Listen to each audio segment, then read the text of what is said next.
본 말씀을 통해서 주의 말씀을 아끼는 마음 제목으로 하는 말씀 증거하겠습니다. 사람이나 혹은 물건이나 특별히 더 신경이 쓰이고 또 마음이 가는 그런 대상들이 있습니다. 그런 아끼는 사람이나 물건을 통해서 우리는 마음의 즐거움을 얻기도 하고 또 그 아끼던 것이 상실되어짐을 통해서 슬픔을 느끼기도 하는 겁니다. 강아지를 키우던 어떤 사람이 가축과 같이 그렇게 아끼고 사랑하다가 강아지가 죽고 나니까 그 상심함이 심히 커서 병이 날 정도로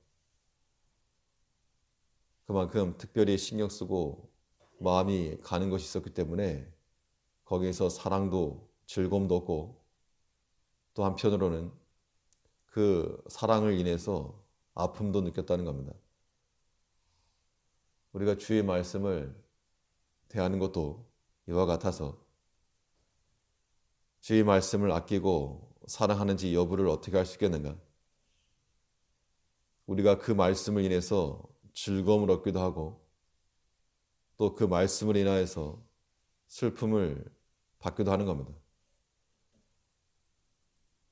그러면 이 주의 말씀을 아끼는 자들에게서 볼 수 있는 그런 특징이 무엇인가?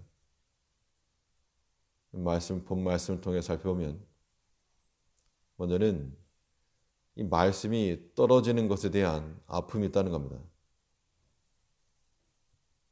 하나님을 사랑하고 그 말씀을 귀하게 여기는 자들은 하나님의 말씀이 상하지 않도록 우리 마음 깊은 곳에 놓고 필요할 때마다 꺼내려고 잘 보관해 둘 겁니다.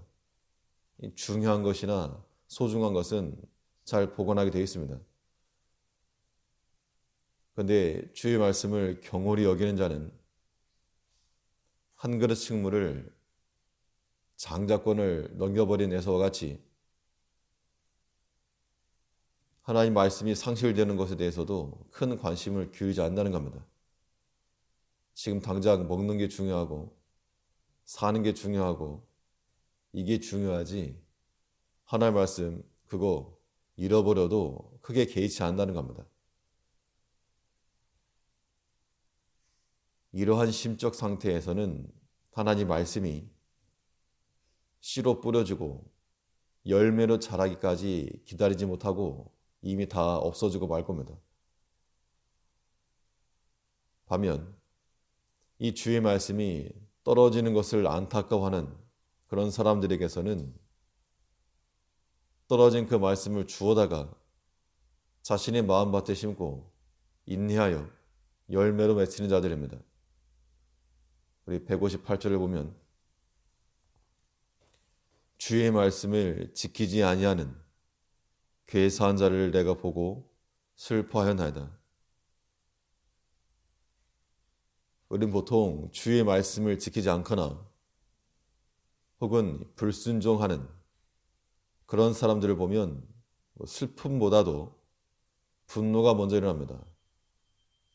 분노가 일어나고 정죄하고 비난하기 쉬운데 오늘 본문 시편 기자는 이 주의 말씀이 실행되지 않은 것에 대해서 내가 그렇게 한 것도 아니지만 비록 다른 사람 악한 자들일지라도 그들이 하나님 말씀을 어기고 무시하는 것을 보면서 아파했다는 겁니다. 우리 삶 가운데서 하나님 말씀이 경히 여겨지는 그 모습을 보고 참을 수 없는 마음을 갖는 것, 이것은 하나님을 사랑하는 지극히 정상적인 증거입니다. 연로한 부모가 누군가에게 해를 당하고 있거나 사랑하는 자녀들이 누군가에게 상함을 입고 있는데 아무렇지 않게 아무런 마음의 변화 없이 그냥 지나치는 것은 있을 수가 없는 일입니다. 사랑하기 때문에 반응하는 것인데, 사람은 보통 자기에게 손해만 없으면 하나님의 말씀이 어겨지거나 불순종되어도 모른 척 방관하는 경우가 많습니다. 우리가 다른 사람 일에 간섭할 일은 아니지만 이 주의 말씀이 버려지는 것을 보면서 우리는 하나님의 마음, 그 아픈 마음을 느껴야 됩니다. 내가 화내고 분노할 것이 아니고 하나님의 그 마음을 우리가 같은 마음으로 품고 그것을 괴로워하고 안타까워하고 또 한편 함께 위해서 기도해 줄 줄 아는 그런 모습이야말로 하나님을 사랑하고 그 말씀을 특별히 귀히 여기고 아끼는 겁니다. 이 악한 자들이 그들의 행실을 통해서 하나님의 말씀을 다 버렸는데 우리는 도리어 그런 행실들을 보면서 비난하고 욕하는 것 이전에 자신을 돌아볼 것이며 독생자의 피로 전하여 주신 예수의 피가 섞인 그 말씀 한 톨이라도 땅에 떨어지는 것을 안타까워하는 마음을 가져야 됩니다. 우리가 하나님의 말씀을 들어서 혹은 묵상하면서 알고 있는 말씀인데 우리 육신의 소욕을 따라가서 그걸 잃어버리거나 땅에 떨어뜨리게 될 때 그거 아까워해야 됩니다. 우리 가지고 있던 지갑에서 1,000원짜리 하나만 없어지고 사라져도 그게 참 속상할 일인데 우리 하나님의 말씀, 이 한 말씀 한 말씀이 우리 안에서 순종되어지지 못하고 어겨지고 죄악으로 나타날 때 우리는 심히 안타까워야 됩니다. 가슴을 치면서 그런 일이 2번 다시 일어나지 아니하도록 우리 마음을 다듬고 하나님의 말씀을 귀하고 특별하고 아끼는 마음을 가지고 우리 마음과 생각 깊숙이 넣어서 손상되지 아니하도록 또한 그 말씀이 필요할 때 꺼내서 사용될 수 있도록 그 말씀을 귀히 또 아끼는 우리가 되어야 되겠습니다. 주의 말씀을 아끼는 자들에게서 어떠한 특징을 보겠는가? 말씀 안에서의 즐거움과 기쁨을 또한 누릴 수가 있는 겁니다. 악한 자들은 하나님의 말씀을 경히 여겨서 버릴지라도 그 말씀을 사랑하는 자들은 버리는 것을 주어서라도 그 안에서의 즐거움과 기쁨을 누리는 겁니다. 이 장자권을 한 그릇 식물에 팔아넘긴 사람도 있지만 그것을 얻으려고 그렇게 간절히 애썼던 사람도 있습니다. 159절을 보면 내가 주의 법도 사랑하는 것을 보옵소서. 여호와여 주의 인자하신 대로 나를 소성케 하소서.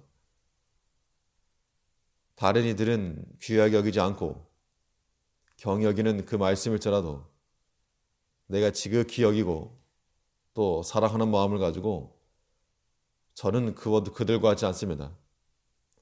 하나님의 말씀을 버리는 저들과 같지 않고 나는 주의 말씀을 사랑하고 이 말씀을 소중히 여긴다라고 하는 그러한 신앙을 고백하고 있습니다.